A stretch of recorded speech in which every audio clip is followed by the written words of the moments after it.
Hello friends, this is Adam with Movie Guy 365, and today I'm going to review the 4K edition of The Incredibles 2, the Best Buy Steelbook.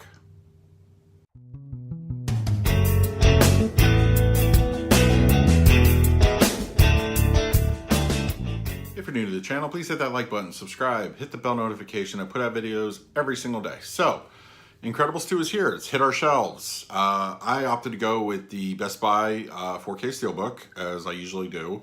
It's actually a very nice looking Steelbook. And there's the back cover. And got the inside. And now, a little bit about, my personal history with The Incredibles. I love the first one. The original Incredibles came out at a time where superhero movies were not the norm.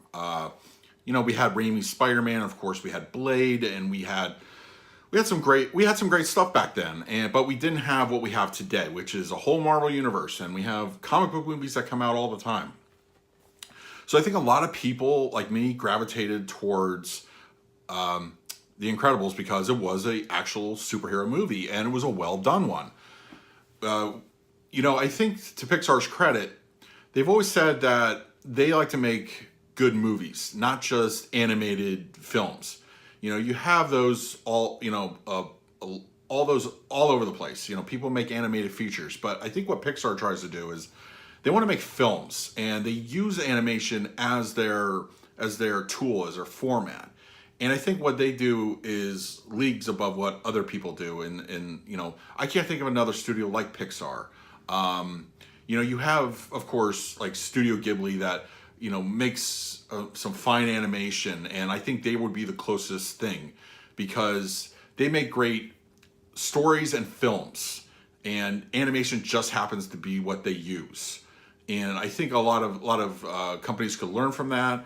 But as I said, Pixar has a history of making great movies. Now, that's why I'm really bringing that up, is because it's going to factor into how I review the video and audio quality. So anyway, overall, I felt that, the second movie was a little bit of a step down. Everybody was on point. I think the voice acting was great. You also had an amazing leap in technology between Incredibles, the first one, and the second one. I mean, it's 15 plus years. It's almost like comparing a PlayStation 2 game that you love to a PlayStation 4 game that you're like, okay, it looks better on the PS4, but the PS2 is going to be, still a better experience if you like that. It looks great as far as the technology and the style goes. It looks good, but I'm afraid that the story just isn't as well done this time around. I felt it got a little heavy-handed message-wise in certain points. It also commits a sin that is a personal pet peeve of mine. I don't like when a movie that is a sequel almost resets everything about the first movie. What I loved about the end of the first movie was, spoilers, is that the team, the mom, dad, Dash, Violet, the baby, they're all ready to go fight crime. 20 seconds into the sequel, it's like, oh, no, we can't do that. It has to be, we're back to Mr. and Mrs. Incredible saving the day, and then the kids just stay back. I don't like that.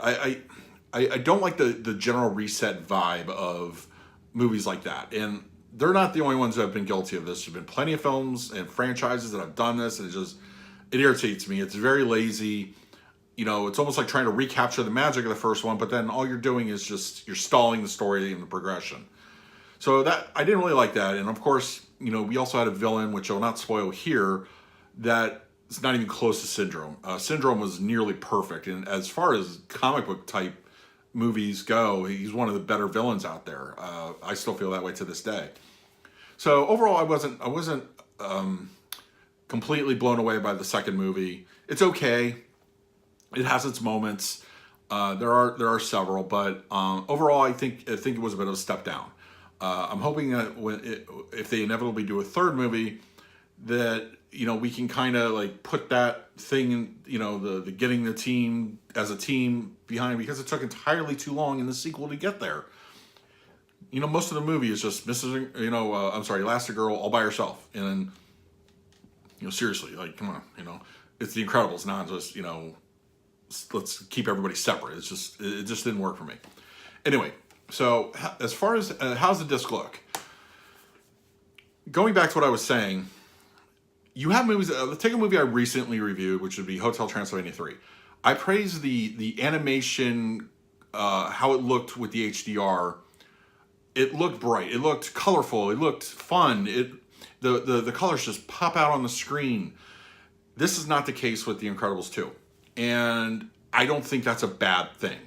As I said, Pixar has said that they make films. If they were just purely interested in making an animated feature, we'd be getting that in this movie. I mean, we'd be getting, which I will also say that the Blu-ray also kind of goes that way. The colors are a little brighter, but this one looks more like a film, and I really appreciate that. It looks like not an animated movie, but more of a film. You definitely have those HDR moments, and there are several instances. Anytime somebody uses a power, there's an explosion. Mrs. Incredible's suit, I'm sorry, I keep saying that, Elastigirl's suit, I think like they had the red highlights, with Elastigirl, the symbol, and then like the belt.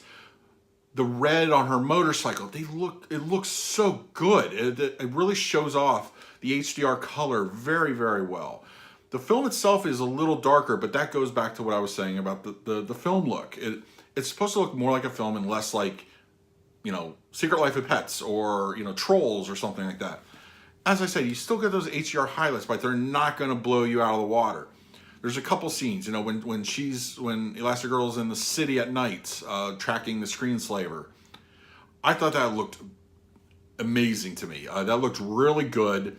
And there's a scene with Bob and Helen sitting by the pool near the beginning of the movie, and you see the ripples of the blue water, and it just looked very good. It shows off very nicely when it's supposed to, but you're not getting constantly bombarded with it. And I appreciate something like that. I know a lot of people like it's hard to separate that. It's like one animated movie is to the next, but believe it or not, there are differences. As I said, the HDR looks really good, really good. There are a lot of examples you can, anytime, as I said, somebody uses a power, it really ramps up towards the end, of course. But I think overall, it's a really very good looking disc. I don't feel it is, that being said, I do not feel it is a reference quality disc, but it's still going to show off those beautiful highlights. The black levels are almost near perfect, and it just looks so much better than I feel that the Blu-ray disc does. The Blu-ray disc looks more like animated. It definitely it hides it, but it's also, the reds are a little more like pop. They definitely kind of almost oversaturate at points. I appreciate how the 4K disc looks. I think it looks very good. Audio-wise, we get the Dolby Atmos standard Disney fare.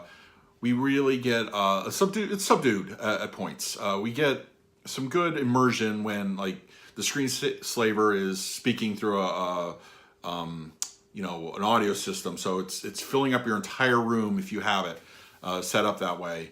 And of course, there's a scene with Elastigirl talking to somebody through glass, and that person is talking through an intercom, and of course we get the intercom versus being next to a person, and I like little touches like that.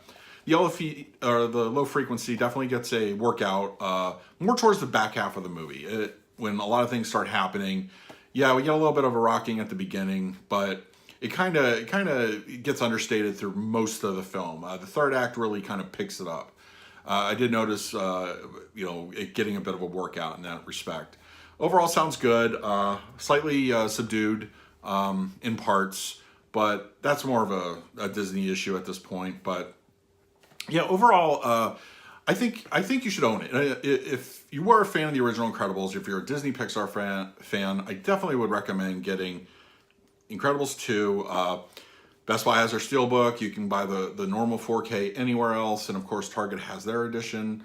Those usually don't last very long, so hop in for that. Yeah, overall, I would get it. As I said, I have a few issues with the movie itself.